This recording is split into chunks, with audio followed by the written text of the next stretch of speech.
Kabajamoof jaallatamoo saba Waaqayyoo nagaan gooftaa keenyaa Fayyisaa keenya Yesuus Kiristoos bakka jirtan maratti isiniif haa ta'u jechaa torban darbee mata duree mul'atan fixiin jireenyi jira jedhu walii wajjin jalqabnee akkuma turre guyyaa har'aas fudhadhee isiniif dhiyaadheera kutaa lammaffaasaa sagalee Waaqayyoo keessaa nan dubbisa macaafa seera uumamaa boqonnaa 35 lakkoofsa 16 irra isa jiru dubbiseen Waaqayyoon walii wajjin kadhanna.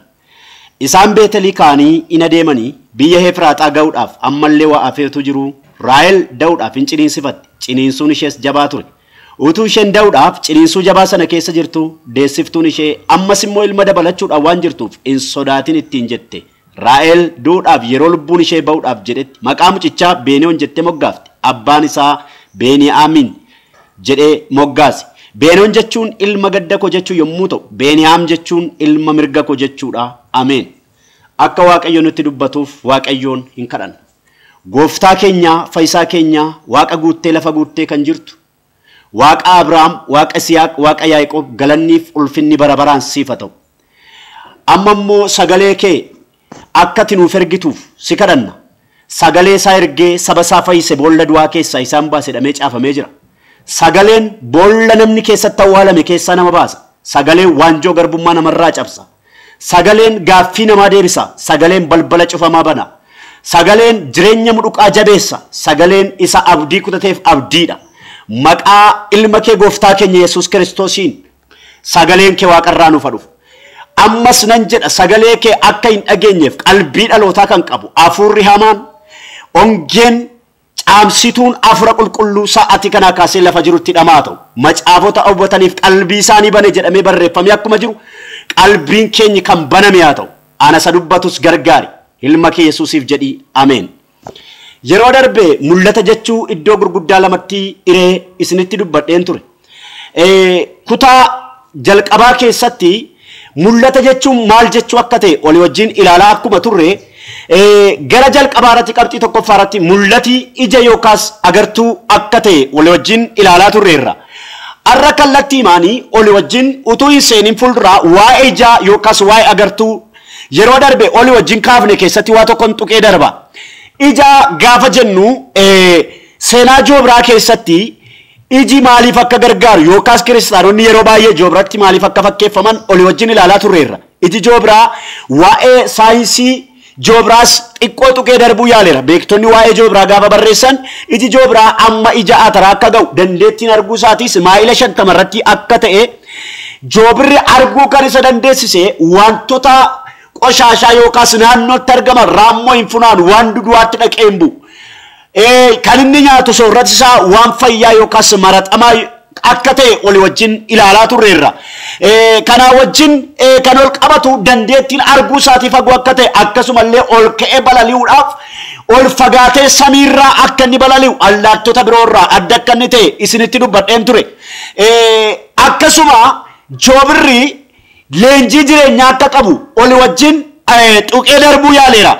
Haa ta'u malee yeroo har'aa keessatti namni agartuun afura isaatii jaamaa waan ta'eef ilaaluu waan dadhabeef arguu waan dadhabeef salphinaaf ulfinaa adda adda baasee beekuu bara dadhabe keessa jirra. Waan hundumaa dhaloonni kun agartuun isaa waan itti jaameef hin danda'u jechuudhaan yeroo isaa fixa.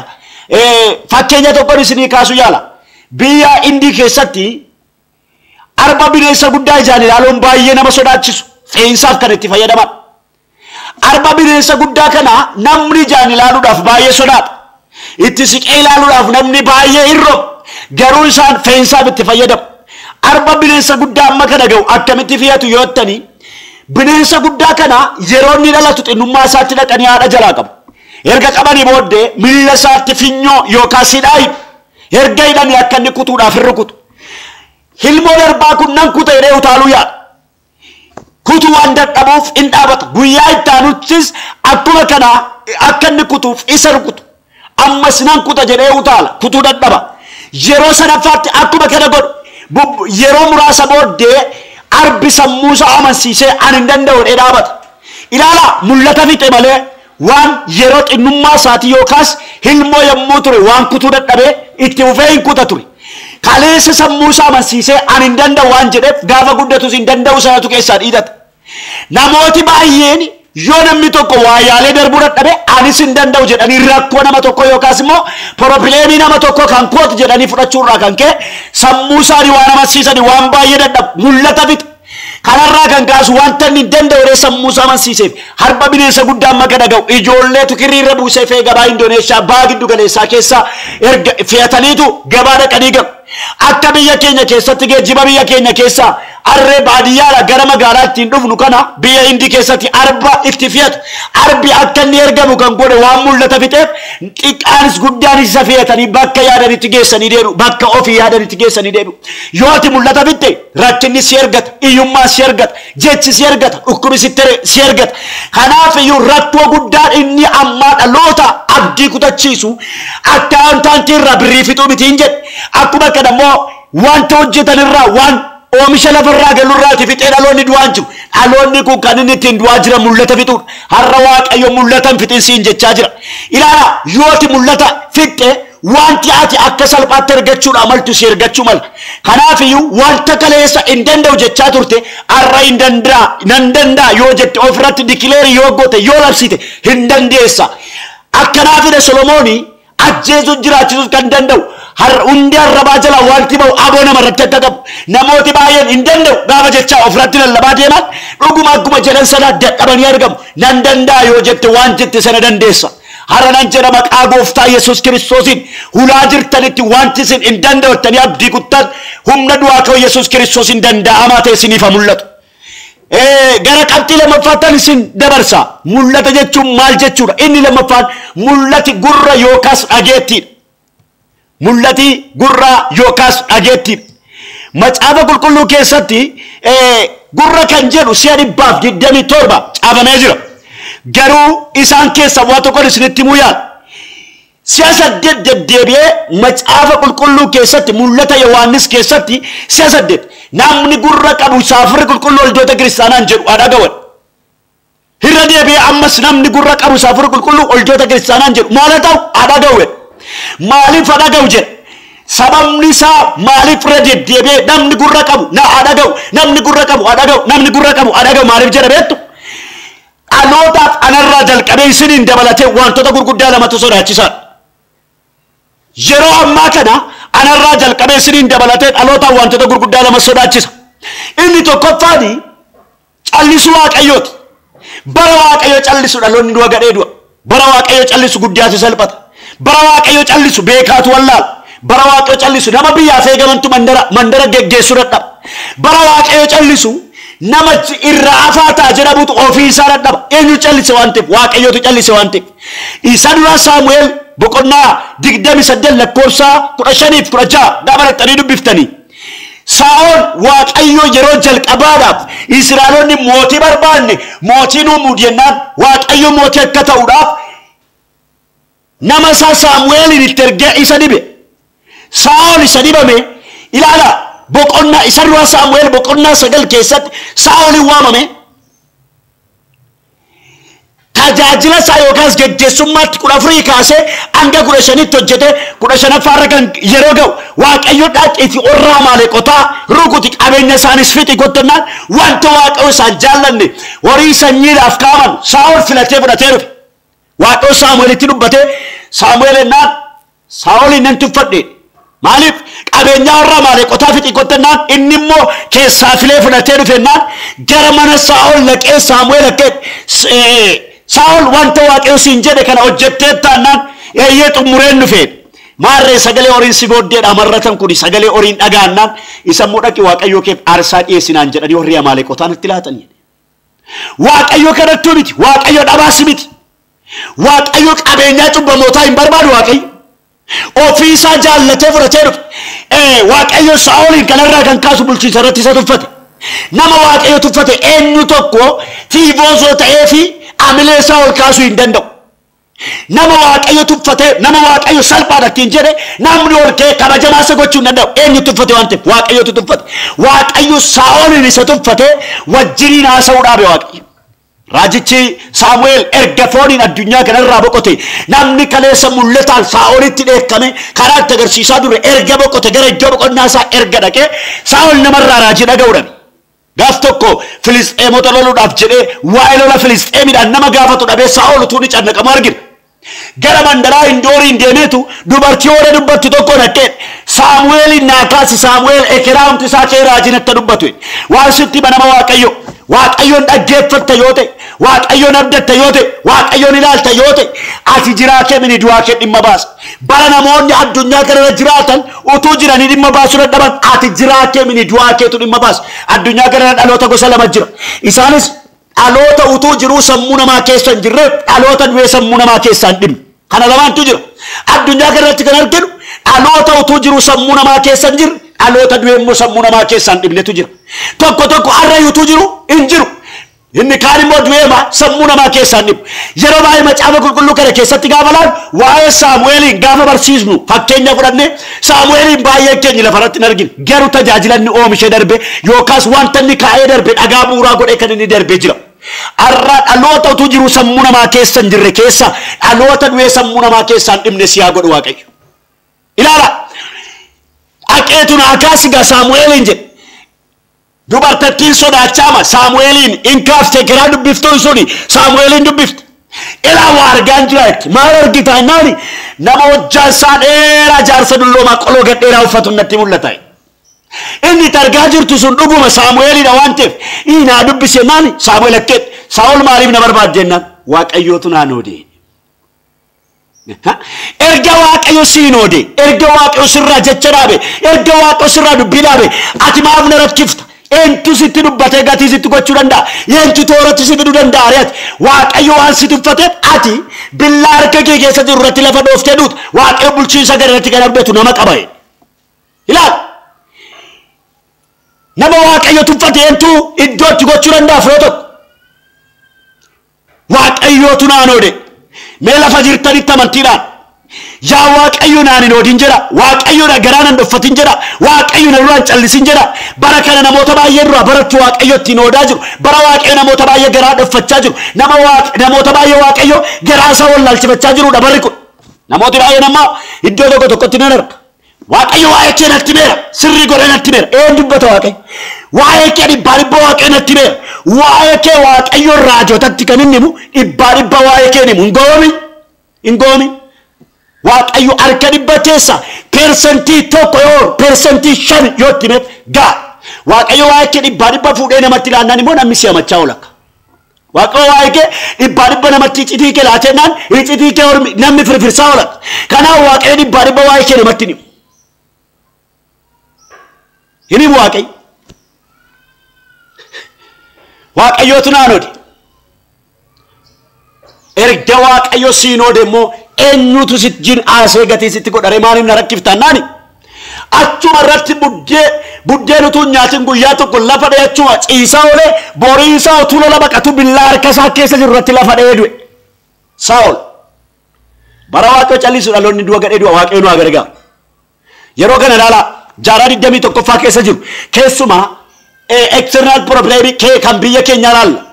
Yeroo har'aa kana dhaloonni kan inni dhaga'u bitarraa sagalee du'a mirgarraa sagalee du'a inni kaan balaa konkolaataan du'a inni kaan rakkoo siyaasaan du'a inni kaan immoo utuma deemu miidhama garmareedhaan du'a. Ilaalaa dhibee humti ulfaatan vaayireesii xiqqoo tokko addunyaa kana raasaa jirti. Namoota baay'ees addunyaarraa guurtee deemaa jirti. Galaanni rakkinaa kun galaanni du'aa kun addunyaa kana baay'ee duguugaa jira. Maaliif dhaloonni du'a garee du'a? Tarii Waaqayyo callise. Sababni isaa bara Waaqayyo callisu dhaloonni du'a gadhee du'a waan ta'eef. Waaqayyo nu haa gargaaru.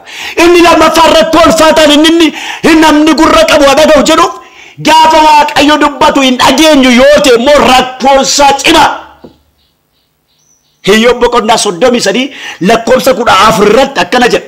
Waaqayyo karaa tokko siin dubbata karaa lamas garuu namni isa hin hubatu. Karaatti Waaqayyo baroota keessatti dubbatu keessaa inni hangafti sagalee Waaqayyo. Karaatti Waaqayyo baroota keessatti dubbatu keessaa inni jalqabaan hundee waan hundumaa sagalee Waaqayyo kana. Har'a yoo laalle baratti Waaqayyo baay'ee dubbachaa jiru bara addunyaan mandaroomte keessa jira. Addunyaan mandaroomuu jechuun sirna dippiloomaasiidhaan addunyaan kun mandaroomte tol keessa galteetti. Barri isaa bara akkasiiti. Jechuun namni uummata gurraachi as Afrikaa keessa jiran biyya keenya Itoophiyaa keessa jiran ummata Ingilizii baruudha biyya Ingilizii dhaquu isaan hin barbaachisu Norway dhaquu isaan hin barbaachisu Sweden dhaquu isaan hin barbaachisu ardii Awurooppaa keessa Ameerikaa kaabaa kibbaa keessa deemuu isaan hin barbaachisu sababni isaa bara globalization namni TV tokkoon ol keessa oola barrisa bara akkasiiti bara addunyaan mandaroomteedha waan hundumaa olirraa imiteet gochaa olirraati fudhachaa oola addunyaan bara addunyaan mandaroomte kana keessa akkuma kana waan baay'ee nama dhibu keessa dhaloota jaarraa 21 anaa wajjin yeroo har'aa ga'an kana keessa waan baay'ee dinqisiifadhu biyya keenya keessatti illee baay'ee isaa yuutuubii garaagaraa barsiisi garaagaraa gadhiifamu iyyuu malee irra guddeessa namni siyaasa xiinxala nama xiinxalutu baay'atee namni xiinxalamu immoo hin dhibe garuu yoo ilaalte dhoolumaa gala yeroo har'aa yeroo yuutuubii garaagaraa sooshaal miidiyaadhaan jechuun fuula feesbuukiidhaan sagalee waaqayyo lallabamu televezyiiniidhaan wangeelli lallabamu shiishalchiidhaan yerootti raadiyoodhaan wangeelli lallabamu yerootti namni mana isaa keessa taa'ee Afrikaa kibbaatti Ameerikaatti Hawaasaatti Naqamteetti eessatti Finfinneetti yerootti namni riimooteerii irratti taa'ee tajaajilamaa jirudha kun karaatti waaqayyo baroota keessatti dubbatudha gaafa konkolaataa lixxan baasiinis miti baasiinis moo wangeela lallaba wanti hundumtuu isaan ta'e luqqisii baay'ee irra jira bajaajii wangeela lallaba ilaala maxxansa garaagaraa kompiitara keessatti tiishertii garaagaraa irratti baratti sagalee waaqayyo maxxanfamee gabaarra oolaa jirudha waaqayyo baratti baay'ee dubbachaa jiru barri kun garuu amman keenyatti sadagaa waaqayyo dhaga'uu dhiisuun rakkina kanaaf irra deddeebi'ee namni gurra qabu waa dhaga'u inni jedhuuf namni gurra qabu isa afur qulqulluun oldoota kiristaanaa hin jedhu waa dhaga'u namni gurra qabu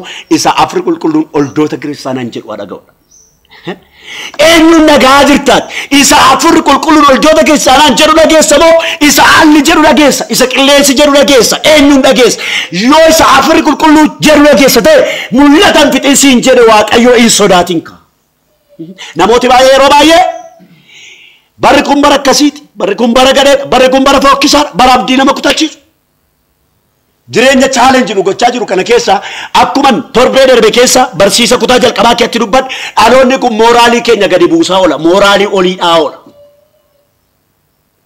innumti ba'uuf abdii qabuyyuu mooraalii dhaloota gararraa waan dhabee ba'uu dadhaba kanaafiyyuu eenyuun dhagaa jirta arraa oldoota kiristaanaan isa afur qulqulluu jedhu adaga'u hirree deebi'ee ammas nan jedha adaga'u oldoota kiristaanaa hin baddi kan jedhu manni qulqullummaa waaqayyo hin bade kan jedhu sagalee waaqayyo keessatti caafamee hin jiru kanaafiyyuu hin sodaatin ka mul'atan fixin kanaafiidhaan inni irra deebi'ee adaga'u hamman keenyatti sadagaa yoona nama waaqayyoon dhaga'uu dideetu jira yoonaas boqonnaa tokko lakkoofsa 6 gaafa rattanii dubbiftan waaqayyo yoonaas naanawwee dhaqe yaada garaa geddarachiis naanawween cubbuu keessa jirti inni immoo gara kanaatti achi baanaan markaba biyya Tarshaas hin deemtu tokko Tarshaas itti namoota baay'ee waammachaa jira waaqayyo yoonaasiidhaan naanawweetti eegaa jira yoonaas immoo waaqayyoon didee sadaqaa jira markaba Tarshaas hin deemtu keessa seenee sokke waaqayyo gaafa yoonaas didee ka'e garaa galaanaa keessaa qurxummii dolfiinii ti dubbateetu yoonaas dhufaa jira hin dabarsin qabee dhuga baatota hedduu qaba kan ittiin karaa nama dhaabu waaqayyoon dhaganii didanii eessa dhaquun hin danda'amu gaafa dhaqee markaba keessa galu markabni galaanarraa as galte markabni yoonaas qofa baatti miti namooti baay'ee yoonaas duukaa raafamu sababa eenyuuf namoonni markaba keessa raafaman beektu sababa yoonaas abboommii cabsee deemaa jiruufi maaliif har'a biyyi keenya raafamu maaf waldaan kiristaanaa raafamu maaliif hawaasummaan naannoo keenya raafamu yoona nama waaqayyoon hin dhageenye biyyicha keessa jira nama waaqayyoon hin dhageenye geggeessummaarra jira nama waaqayyoon hin dhageenye toldaa keessaatti geggeessa nama waaqayyoon hin dhageenyetu biyya geggeessa kanaaf biriruun dhalootaa raafamu yoonaas markaba xiggii markabaa qabatee riba rafa namoonni achi keessaas boonii achi boonii abdii kutanii waa'ee du'aa walitti odeessu nuyi duunee ramaallu wayye sababa eenyuuf rakkinni kun nutti dhufe jedhaniitu gaafa isaan ofitti deebi'anii waan jedhaan lafa jirtanitti naamana sababa rakkina keessa ta'e sababa rakkoo mana kee sababa rakkoo gaa'ila kee sababa rakkoo hojii kee sababa rakkoo siyaasa kee irratti sababa rakkoo dinagdee keessa ta'e waaqayyo bara kana keessa ifa baasa waaqayyo sababa eenyuuf rakkinni kun nutti dhufe jedhanii hadda baafnanii hixaa gaafa darbatanii hixaan dheb jettee yoonaasiin xiggii markabaatti isa barbaadde warra fuulduraa dhiifte eenyudha gurbaate naan hani ibiriche saraktarennan waaqayyoon dhaga'uu dideen inni naanawweetti na erge ani immoo Tarshaashiin hin deemaa maalti yoo yareennaani galaana kana keessa na buusaa ofii yoo dandeessan ci'aa galaana kana keessa anaan buusaa ofii yoo dandeessan ci'aa ilaala qabanii garaa galaanaa keessa gad darbataniitu ofii isaanii hin ci'an garaa qurxummii dolfiinitti gashee halkan sadiif guyyaa sadii achi keessa ture waaqayyo ajajatti baase hin ajjeesinii ol baasinaatu fi ga'e inni Yoonaas hin liqimse hin tufe har'a waan sitti maa dhukkubi si liqimsee kan jiru iyyummaan si liqimsee kan jiru sagalee raajiin sinatti baasa inni si liqimse si tufa rakkinni si liqimse si tufa hiyyummaan si liqimse si tufa jechi si liqimse si tufa yoo amante amma sirra deebi'ee nan jedha wanti si liqimse waan ittiin liqimfamtee jirtu sana keessaa hin tufamta qurxummiin ol baasee tufe Yoonaasitti aduu achi gadi baasee ergesa qorsee booddee Yoonaas maal si wayyaannaani egaa lafati naan jette naqa waan hundumaa na gooteetta jajjaba galaana keessaa mataa koorratti ol kaafteetta qilleensa irratti gad dhiifteetta dhaa galaanaan na donjeessiteetta kana booddee sindi du'e gara waaqayyootti dhufe rakkoo ulfaataa waaqayyoon dhaga'uu diduudha kanaafidha namni gurra qabu dhaga'uun inni jedhu inni sadaffaani amanamummaa mul'ati maali amanamummaa Hizqeel boqonnaa 16 lakkoofsa 1 hanga 19 irratti hojii ishee ciggaasisaa Yerusaalemitti abbaan kee Amoorota ati kee Heetota ati hin handhuuramne jedhee jalqaba hojii ishee isa ciggaasisaa Yerusaalemitti himi sagalee kana waaqayyo Hizqeelitti dubbata Hizqeel 16 keessatti gaafa dubbiftan ati utuu dhiiga keessa ciiftuu ishee erge isa dhalattee namni sitti hin gorre akka gaafa dhalatteetti qullaa kee ciifta dhiiga keessa gangalatta hundumtuu funyaan qabatee sirraachi galagalee darbe ati fooliin kee ofitti naman butu ani garuu achi keessatti ilaalee garaa jabaadhaan sirraa goruu dadhabee sitti gore dhiiga keessaa fuudheen dhiiga sirraa miice ergan dhiiga sirraa miice ani nyaata madaalamaa si nyaachise ati garuu hin bareedde hin guntuutte erga guntuutte anarra ija kee dabarfattee gurguddoota biyya naaqotaa wajjin sagaagilummaa ejjaaf olii galte narra dabartee ati morma kee fagoorra ija kee isa fagoorraa dhufurra kaatte yoo daftee iddoo kee yaada garaa kee gaddirattee hin dhaabattu yoo ta'e iddoo kee jalqabaattan si deebisan ilaala Yerusaalem gaafa jedhu Yerusaalemin akkaataa gurguddaa sadiitti isinitti muyyaan Yerusaalem kan jedhu yeroo tokko akka nama dhuunfaa tokkotti personaali yeroo inni bakka buusu jira akka waldaa kiristaanaatti yeroo inni fudhatu jira akka galma keenya shewaa qaraatti yeroo inni dubbatu jira Yerusaalem kan jedhu kun immoo jecha tiishuu lamarraa dhufe yeru kan jedhu mandara jechuu yommuu ta'u Saalem kan jedhu immoo Shaaloom kan jedhu irraa dhufe walumatti qabaasaa mandara nagaa jechuutti qabu kanaaf mandara nagaatti dubbata waaqayyo lapheessa nagaatti dubbata waaqayyo ati kee Heetota abbaan kee immoo Amoorota gaafa jedhu Heetotaaf Amooroti maal yoo jettan sanyii araamuudha sanyii dhanna hin qaban ilaala waa'ee Amoorotaa fi waa'ee Heetotaa kana baakgiraawundi isaanii yeroo koo eeggachuudhaaf jecha keessa galuudha yoo inni ise macaafa seera uumamaa boqonnaa 19 lakkoofsa 30 amma 38tti ijoolleen Loot abbaa bulfaan hangafaa quxisuudha Loot Sodomiif Gamooraa keessaa erga ba'e mandara fuula Sodomiif Gamooraa duratti argamtu Zo'aar keessa takka jiraate gara gaaratti ba'e bitaa mirga laallaan qomoon isaanii hin jiran waan ta'eef ijoolleen akkeedhan sanyii abbaa keenyaa lafa irratti hambifne abbaa keenya daadhii wayinii obaafne macheessinee isaaf ulfoofnee dhala godhannaa fedhan abbaa daadhii wayinii obaasanii macheessaniitu abbaa isaaniif jaarsi guyyaa jalqabaa hangafa bira dhaqe dhaccee bira rafte yeroo isheen galtees hin beeku guyyaa ittaanu antala kan biraan lachuun isaanii abbaa bulfaan namni guyyaa malee hin dhalatu ijoolleen kun lachuun isaanii dhala godhatan dhalli isaan godhatan tokko dura bu'aa warra Amoorotaa kan biraa dura bu'aa warra Mo'aabota argita isaan kun deebisanii Israa'elootatti diina ta'uu jalqaban sanyii karaa malee dhufe sanyii karaa gadhiisee dhufedha kanaaf ati doomti ati dhufte kun US qomoo filatamaa utuu hin taane qomoo adda ba'e utuu hin taane sanyii sirrii hin taane tokkorraa sanyii gooftaaf adda hin baane tokkorraa dhufte ati garuu isumaayyuu naan dhiiftee orma fagootti ilaalte Yesuus hin dhufa kanaaf amanamummaa keenya eeggachuutu nurra jira hin dhufa Yesus. Waan tokkoon isinitti hima. Fakkeenya wayii isinitti dubbadha. Dibicha tokko laaqiin qabate. Dibicha laaqiin qabe kana gaaf tokko waraabessa akkas jedhe waan go'ame kottu dhannee yaanna har'a dibichi tokko laaqiidhaan qabamee jira. Waan goon fiigee dhaqee ilaaleetu laaqiidhaan dibicha qabamee jiru kana ilaalee laatti an dhaqee nyaadhu laaqiin dibicha kana qabe anaanis na qabaaye. Kana booda waraabessi yoo ati dhiifte yuunan naqaadheetu laaqii keessa dhaqe maal gochuu dibicha qabame kana nyaachuu dhaqee nyaate hin nyaate amala waraabessaa gaafa laaltan nan quufeen beeku unumatti nyaata gaafa nyaachaa deemu kibdatiin isaa dabalaa deema kibdatiin isaa gaafa dabalaa deemu yookaan sulfaatinni isaa dabalaa gaafa deemu dhoqqeen gadi fudhachaa laaqiin gadi fudhachaa deema erga dibicha nyaatee fixee booddee nambaa gaafa jedhee achi harkifatu dhoqqeen isas qabeera jedhe yaale qabameera waan geettii hergatee takkee maallaa wayyaa innaan ati falaktee na biraaftee anaan gudiin natti dhufee maal taate innaan dhoqqeen dibicha qabeenaan inni qabeenaan amma yoon gudii taateree gaafa abbaan dibichaa dibicha isaa barbaadu sirra ba'e ganaa gudii taatae hin dhufa Yesus amanamummaa kee gadhiifteerta yoo ta'e hin Yesus Kiristoos hija hojii kee fidee hin dhufa. Kanaafiyyuu amanamummaatti jiraachuu amanamummaa ofii qabatanii jiraachuu gooftaaf adda ba'anii jiraachuu. Kanaaf namoota Waaqayyo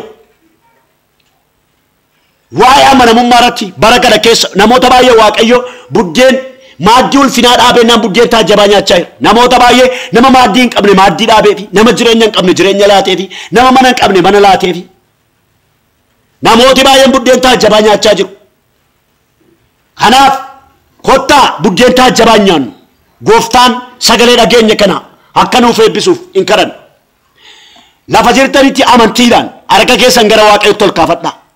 Gooftaa keenya abbaa gaarummaan guutuu sagalee nuuf ergiteef baay'ee guddifnee gaarummaa keef geggeessaa keef galatoomi siin jechaa ammas hin kadhadha. Sabni kee biyya garaagaraa keessa kan jiran biyya bakkee kan jiran biyya keessa kan jiran dhalataan dhalatee garatti gor wallaalee daandiin harkaa kaate dukkanaan kan marfaman abdii kan kutan bara isaanii abaaraa dhalachuu isaanii sabaaraa ani ofumaan naladhe falan qabu kan jedhan mul'ata isaanii gudunfanii kan ka'an mul'ata fixanii kan jiran lafa jiranitti gara yaada keetti akka dhufan gara mul'ataatti akka deebi'an mul'ata gatan kana akka deebisanii lafaa fuudhan sin kadhadha. Harki gargaarsa kee tokko tokko saba kee akka qabatu aranan jedha namoota baay'ee kan itti qeeqtu amanamummaa gatanii kaan immoo dhageettiin isaaniirraa duudee kaan immoo agartuun isaaniirraa jaamee agartuu hafuuraa jaamsatanii dhageettii isaanii duuchatanii amanamummaa gatanii utuu itti dubbattuu kan didan waan ati dhiisi jettu dhiisuu kan dadhaban lafa jiran gara yaada keetti adeebi'an. Gooftaa sin kadhadha eenyullee akka badu akeeka kee miti.